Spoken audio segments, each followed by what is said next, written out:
sales is the most lucrative skill in the world, period. The problem is most sales advice out there today is outdated, cheesy, and can even keep you from getting the deals that can make all the difference in your career. This is the No BS Sales School, a podcast for entrepreneurs and salespeople who want to master the skill of selling without all the BS. Welcome to the No BS Sales School podcast. I'm your host, Walker McKay. I want to talk to you about something today that I think a lot of people have lost the art of in the last 2 years, and that is the art of networking. And what I don't mean by that, I don't necessarily mean going to networking events. What I mean is being more strategic than that and calling people, business people that you know, to have a cup of coffee or lunch or a beer or a meeting. And the point of it is not to sell them something. The point of it is to learn more about them and what they do. So for example, why the hell would anybody care about doing that? Why should you do that? Well, it's called a network. It's called people. We're spending a fair amount of time, I guess, if you're doing things the way most people are these days, you spend a fair amount of time on LinkedIn, talking to people, connecting with people, reading articles. I want you to try and do that in person. I know that's scary. Oh my God, we can't go outside and talk to people because that doesn't make any sense. We're past that excuse now. It's time that you start reaching out to people that you know and begin to have business conversations to learn about them. To what end? Well, I would say, number one, you can practice some of your selling questions, even though you're not selling them. You can get out and meet people face to face and try and understand how you can help them. So, for example, what I want you to think about is when you walk around your world, who's somebody that you know, who's somebody that you see out and about. Maybe you see them at lunch, maybe you see them at church, maybe you've known them from a long time ago, but you don't know exactly what they do. Pick up the phone. Remember that thing that you look at Snapchat on? Pick up the damn phone and call somebody. Pick up the phone and call them and say, hey, John, hey, Susan, I've known you for 6 years, 16 years, but I know you're a lawyer, but I don't really know what you do. Would you be okay having a cup of coffee with me at a meeting? Might come by your office just to figure out if there's somebody that I know that you need to know. Right? Your offer for this network is to give, not to take. What you're asking is, can I come and find out more about you so that I can help you if I can? Right? We've talked about this in this podcast before. It is a decision that you make to become a giver. Right? The status quo is to be a taker. It's a decision to be a giver. And I want you to focus on being a giver. Somebody who either puts people together that need to know each other, or you're able to refer business to somebody else expecting nothing in return. Just know that for the good of the world, that's the best thing that you can possibly do. And while it may not come back one for one, other than it just being the right damn thing, it's very, very powerful.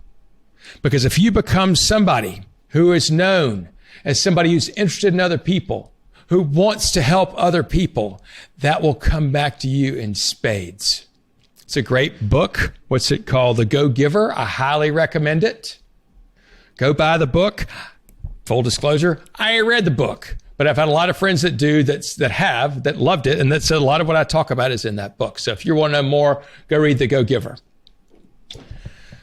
Here's what I want you to do. Call that person and say, I'd like to know more about what you do. Maybe there's somebody I know I can help you with.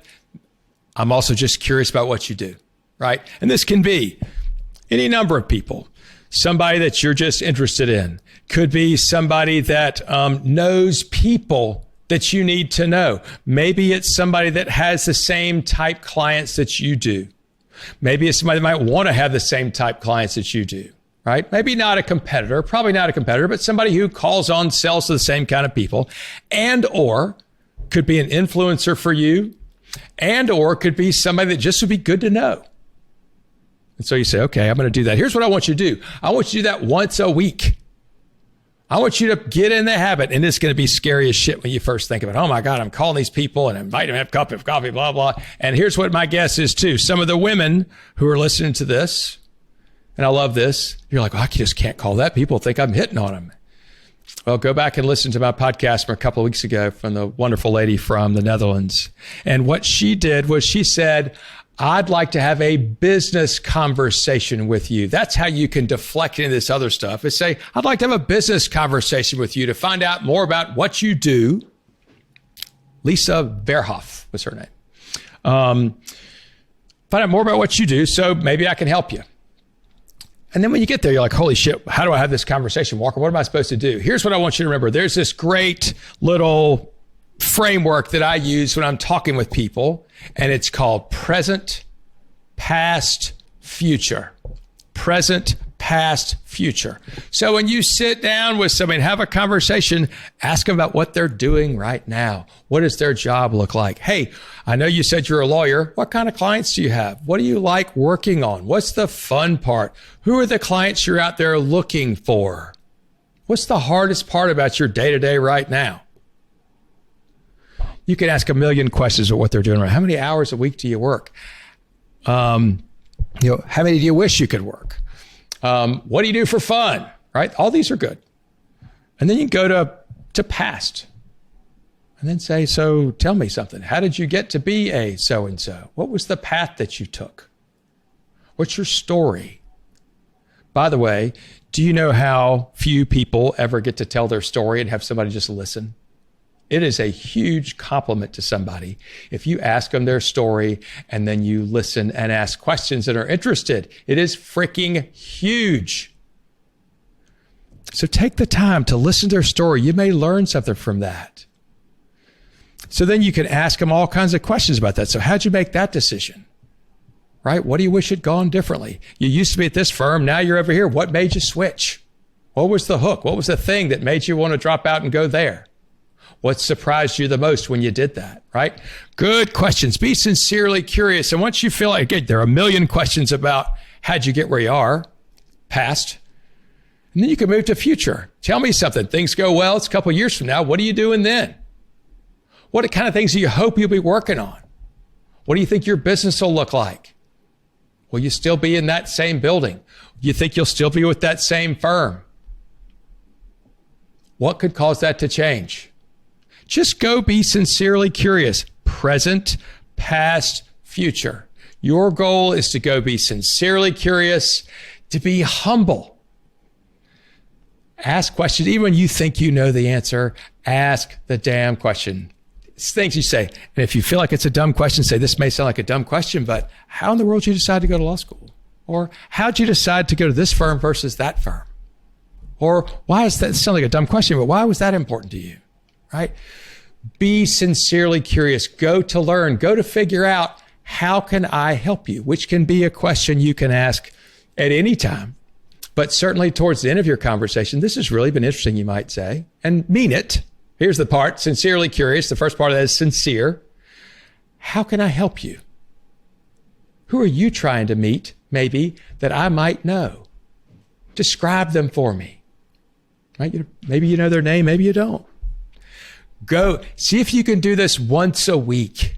Go get the hell out, exercise your networking muscle.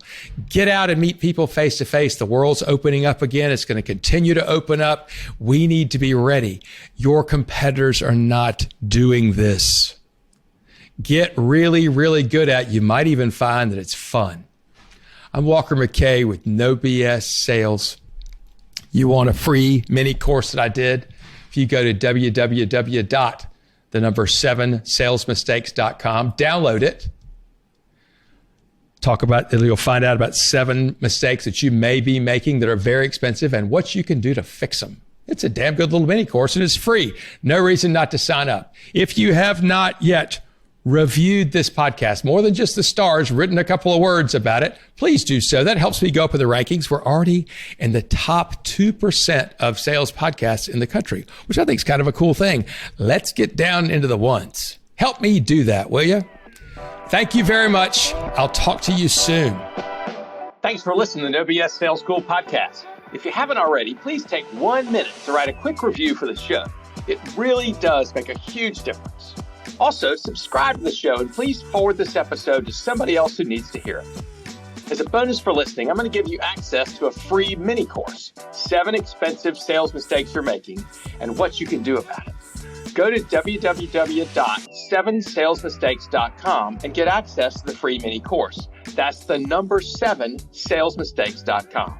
Thanks again for listening to the OBS Sales School podcast.